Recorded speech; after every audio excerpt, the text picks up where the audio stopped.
जी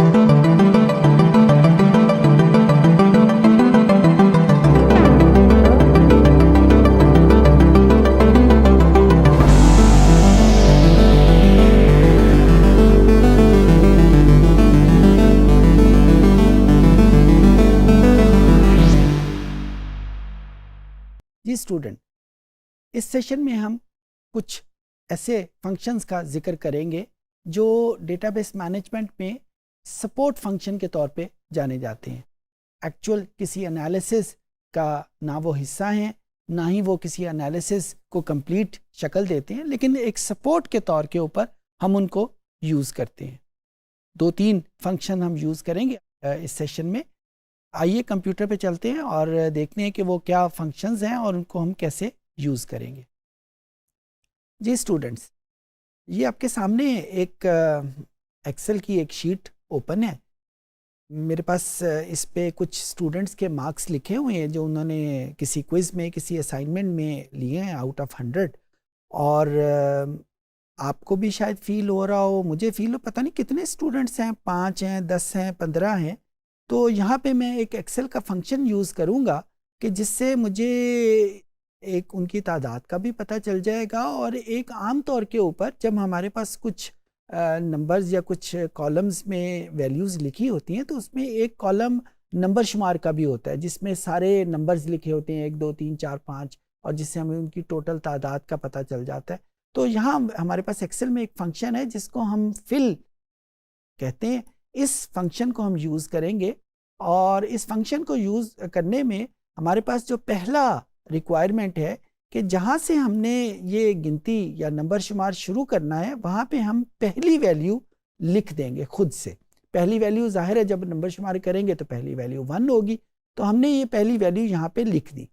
अच्छा, इसको लिखने के बाद हम इसको शेड कर लेंगे कंप्लीट जहाँ तक हमने इसमें गिनती लिखनी है, और फिर ये फिल का बटन प्रेस किया, सीरीज़ को प्रेस किया और यहाँ पे हमारे पास उसने खुद से मुझे बता दिया ये कॉलम्स में इसमें नंबर्स लिखने हैं। स्टेप वैल्यू यानी हर सेल के बाद जब दूसरे सेल में जाए तो कितनी वैल्यूज़ का इजाफा हो, इस वक्त मैं 1 पे प्रेस कर देता हूँ और इसको मैंने ओके का बटन प्रेस किया। तो अब देखें मेरी स्क्रीन के ऊपर वो जो कॉलम मैंने शेड किया था उसके ऊपर इनका नंबर शुमार जो है वो लिखा हुआ आ गया 1 2 3 अप टू 18। अच्छा, इसी तरीके को, इसी फंक्शन को हम यूज़ कर सकते हैं फॉर एग्जांपल किसी और पर्पस के लिए। मैंने जो सीरीज़ बनानी है उसमें मैंने सारे इवन नंबर लिखने हैं। अच्छा, इवन नंबर का आपको पता है कि उसके दरमियान में जो स्टेप वैल्यू होती है वो 2 होती है, वो 1 नहीं होती। तो मैं उसी तरीके से यहाँ पे पहली वैल्यू 2 लिखूंगा। अब ये आपको पता है कि 1 नहीं लिखा जा सकता क्योंकि 1 तो इवन नंबर नहीं है। तो पहला इवन नंबर मैंने यहाँ पे लिखा और फिर मैंने जितने इवन नंबर जहाँ तक लिखना है वहाँ तक इसको शेड कर लिया, फिल का बटन प्रेस किया, सीरीज़ को प्रेस किया और अब यहाँ पे मैं स्टेप वैल्यू में 2 लिख दूंगा और 2 लिखने के बाद इसको ओके किया। तो अब यहाँ पे जो वैल्यूज़ लिखी हुई आ गई वो ऑटोमेटिकली 2 के डिफरेंस के साथ ये वैल्यूज़ लिखी हुई आ गई। सिमिलरली एक और एग्जांपल हम ले लेते हैं। पहली वैल्यू हम रख लेते हैं 34। अब 34 एक इवन नंबर है और मैं यहाँ पे कुछ वैल्यूज़ जो है वो शेड कर लेता हूँ और यहाँ पे सीरीज़ में उसे 2 ही का नंबर देता हूँ कि वो 2 के स्टेप के साथ यानी सारे इवन नंबर लिखे। लेकिन बाद में मैं कहता हूँ मेरी रिक्वायरमेंट है कि 34 से 40 के दरमियान में जितने इवन नंबर्स हैं सिर्फ वो लिखे, यानी मैंने इसको दोनों वैल्यूज़ लिख दी। तो यहाँ पे ओके का बटन प्रेस किया तो अब मेरे पास यहाँ पे सिर्फ ये 4 वैल्यूज़ लिखी हुई आई क्योंकि 34 और 40 के दरमियान में इवन नंबर सिर्फ 4 ही बनते हैं। सो कहने का मतलब ये है कि ये वो फंक्शन है सीरीज़ का कि जिसको हमने कोई डेटा एक्सेल को कह के जनरेट करवाना हो, कोई सीरीज़ एक्सेल को कह के जनरेट करवानी हो तो हम कैसे करवाएंगे। अच्छा, इसी फंक्शन को हम डेट को जनरेट करवाने में भी इस्तेमाल कर सकते हैं। फॉर एग्जांपल यहाँ पे मैं एक डेट लिख लेता हूँ 1/1/20 यानी 1 जनवरी 22 और फिर उसके बाद मैं यहाँ पे इसको वैल्यूज़ कुछ ऐड करवाता हूँ और इसको सीरीज़, और यहाँ पे उसने खुद डिटेक्ट कर लिया है कि ये जो नंबर लिखा हुआ है ये एक डेट का नंबर लिखा हुआ है। तो ये डेट वाइज इंक्रीज करना है। स्टेप वैल्यूज लेट से मैं 6 इसमें कर देता हूँ, यानी हर डेट में जो वक्फा होगा वो 6 दिन का होगा। और ये दिन क्यों है, ये यहाँ पे देखें, यहाँ पे डे लिखा हुआ है। अगर मैं इस वीक डे लिख दूंगा तो 6th वीक डे जो है वो बनेगा, यानी उसमें जो वीकेंड्स हैं उनको ऑटोमेटिकली वो डिलीट कर देगा।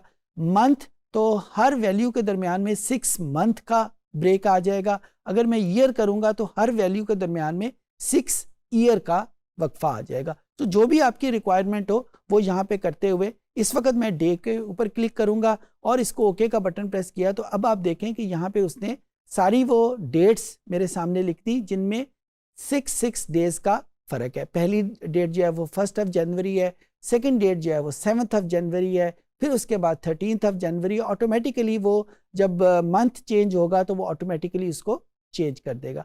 So it's a jolly good function कि जिसमें हमने एक्सेल को कह के खुद से कोई सीरीज जनरेट करवानी हो जिसके दरमियान में कुछ वक्फा भी मौजूद हो। आमतौर के ऊपर जब हम ये इसकी ज़रूरत पड़ती है वो नंबर शुमार वाला कॉलम जनरेट करवाने के लिए पड़ती है, लेकिन इसको और फंक्शन के लिए भी यूज़ किया जा सकता है।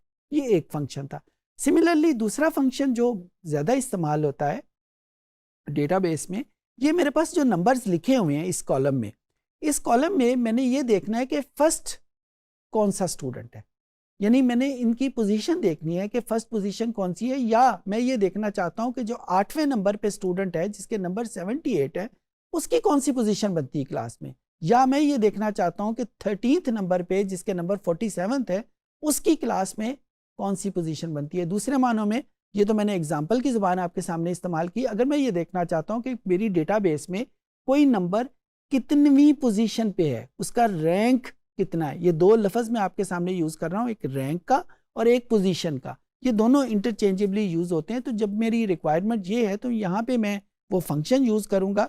इज इक्वल टू का बटन मैंने इस वजह से प्रेस किया कि यहाँ पे आगे मैं जो वैल्यू जो चीज़ लिखने लगा हूँ वो एक फार्मूला है, वो कोई नंबर नहीं है। और वो कमांड मैंने क्या यूज़ की, रैंक। अभी मैं रैंक का वर्ड यूज़ कर रहा था तो रैंक की कमांड मैंने यूज़ की, और रैंक मैं किसका फाइंड आउट करना चाहता हूँ, इस नंबर का करना चाहता हूँ, और उसके बाद किस सीरीज में उसका रैंक फाइंड आउट करना चाहता हूँ। ज़ाहिर है मेरे पास ये जो सीरीज है इस सारी सीरीज में उसका मैं रैंक फाइंड आउट करूँगा। तो सीरीज लिखने का जो तरीका हम पहले भी सीख चुके हुए हैं वो ये होगा, यहाँ पे हमारे पास सीरीज E3 से स्टार्ट होगी और ये मूव करेगी E अप टू 20 तक। यहाँ पे जो चीज़ बहुत ज़्यादा देखने वाली है, मैंने हर नंबर के पहले एक डॉलर साइन यूज़ किया है।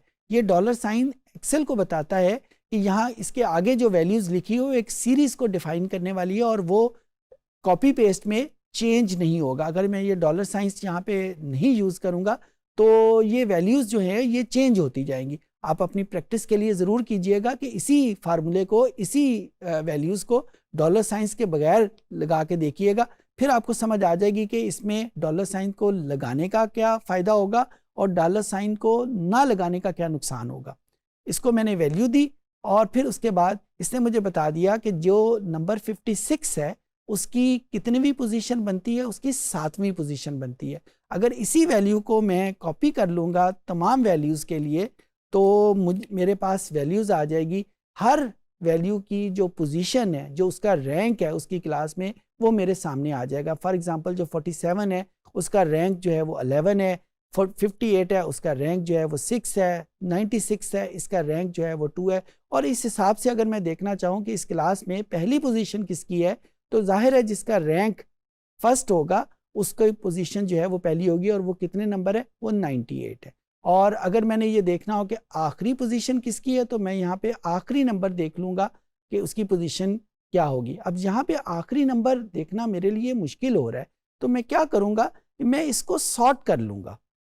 सॉर्ट करना आपको पता है ना कि सॉर्ट कैसे करते हैं। सॉर्ट करने के लिए मैं इनको भी यूज़ कर सकता हूँ। सॉर्ट करना हमने लास्ट टाइम सीखा था और उसी फंक्शन को मैं यूज़ कर रहा हूँ। डेटा में ये सॉर्ट की कमांड मौजूद होती है। मैं सॉर्ट, उस जिस चीज़ को मैंने सॉर्ट करना है उसको मैंने शेड कर लिया, सॉर्ट का बटन प्रेस किया और उसके बाद मैंने सॉर्ट का बटन प्रेस किया। अब ये टोटल मार्क्स के कॉलम को सॉर्ट करना है और स्मॉलेस्ट टू लार्जेस्ट मैंने सॉर्ट करना है। तो ये उसने जो ही इसने इसको सॉर्ट किया तो मुझे ये पता चल गया कि आखिरी पोजीशन जो है वो 14 नंबर वाले की है। और अब यहाँ पे देखें 14 नंबर वाले इस क्लास में 3 स्टूडेंट हैं, तो तीनों को जो उसने रैंक दिया हुआ है वो एक जैसा ही रैंक दिया हुआ है। सो जो स्टूडेंट आपने 3 डिफरेंट किस्म के फंक्शन जो है वो आपने सीखे। एक हमने सीरीज कैसे डेवलप करनी है। सीरीज का फंक्शन बहुत यूज़फुल है, बहुत इस्तेमाल होता है हमारी कैलकुलेशन में। और ये सीरीज सिर्फ नंबर की जनरेट नहीं करता, बल्कि हम किसी डेट को जनरेट कर सकते हैं, किसी ख़ास वक्फे के साथ हम जनरेट करना चाहें उसको हम डेवलप कर सकते हैं। सिमिलरली हमने रैंक, पोजीशन कैसे फाइंड आउट करते हैं उसको भी हमने सीखा। फिर हमने इसको सॉर्ट के फंक्शन को इसमें यूज़ होते हुए भी देखा। सो यहाँ पे ये तीनों फंक्शन बहुत सपोर्ट फंक्शन के तौर पे इस्तेमाल होते हैं, लेकिन बहुत यूज़फुल है। अच्छा, इसमें एक फंक्शन और बहुत मज़ेदार फंक्शन है। ये मेरे पास सपोज़ स्टूडेंट्स के रोल नंबर लिखे हुए हैं जिनके ये नंबर मौजूद हैं। अब फॉर वन रीज़न और दी अदर, किसी क्यूरियोसिटी के लिए मैं इनके न्यूमेरिक पार्ट को अलहदा करना चाहता हूँ। मैं यानी इस रोल नंबर में न्यूमेरिक पार्ट जो है वो मेरे पास 1 2 3 3 है। अब मैं इसको अलहदा किया। अब एक मरतबा तो मैंने इसको देख के लिख लिया। अब ये नंबर तो मेरे पास कोई 17-18 नंबर हैं, तो बारी बारी करना बड़ा मुश्किल है। तो मैं क्या करूँगा, मैंने जहाँ पे ये नंबर लिखने हैं उसको मैंने शेड किया, इसी फिल के बटन को मैंने क्लिक किया और यहाँ पे इसी सीरीज़ वाले में आखिरी ऑप्शन जो फ्लैश फिल की है इसको मैं क्लिक किया। जो ही मैंने इसको क्लिक किया तो आपने देखा कि इसने ऑटोमेटिकली इस पहले वाले कॉलम में जो न्यूमेरिक पार्ट है उसको अलहदा करके लिख लिया। किया इसने क्या है कि जो पहले कॉलम में जो पैटर्न इसने फील किया, जो इसने खुद असेस किया एक्सेल ने, वो पैटर्न इसने तमाम नंबर के ऊपर कॉपी कर दिया। It's a very useful technique. आमतौर पे ईमेल एड्रेसेस हमारे पास लिखे हुए होते हैं और हमने उन ईमेल एड्रेस तो बहुत बड़ी चीज़ है, उसमें @ मौजूद होता है, .com वगैरह वैल्यूज़ लिखी होती हैं।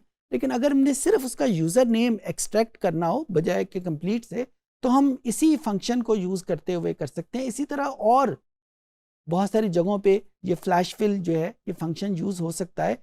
सिर्फ एक एहतियात या एक आपको बात याद रखनी पड़ेगी इस फ्लैश फिल को यूज़ करने के, कि जहाँ पे हम इसको इस्तेमाल कर रहे हैं उससे पहले एक कॉलम मौजूद होना चाहिए कि जहाँ से उसने वो पैटर्न कॉपी करना है, वो चीज़ें कॉपी करनी है। जिस तरह यहाँ पे मैंने जो फ्लैश फिल की जो टर्म इस्तेमाल की, वो जिस कॉलम में यूज़ की उससे पहले एक कॉलम मौजूद था जहाँ से वो चीज़ें कॉपी कर रहा था। सो स्टूडेंट, इस सेशन में आपने देखा कि जो माइक्रोसॉफ्ट एक्सेल में जो सपोर्ट फंक्शंस हैं, लाइक सीरीज़ कैसे डेवलप करते हैं, हम कंटेंट का नंबर्स कैसे डिफ़ाइन करते हैं, किसी सीक्वेंस को कैसे बनाते हैं, सिमिलरली जब पोजीशंस को डिफ़ाइन करना हो, रैंकिंग डेवलप करनी हो, तो हम माइक्रोसॉफ्ट एक्सेल में इसको कैसे यूज़ करेंगे। उम्मीद है कि ये फंक्शंस जो सपोर्ट फंक्शंस के तौर पे जाने जाते हैं आपको समझ आ गए होंगे।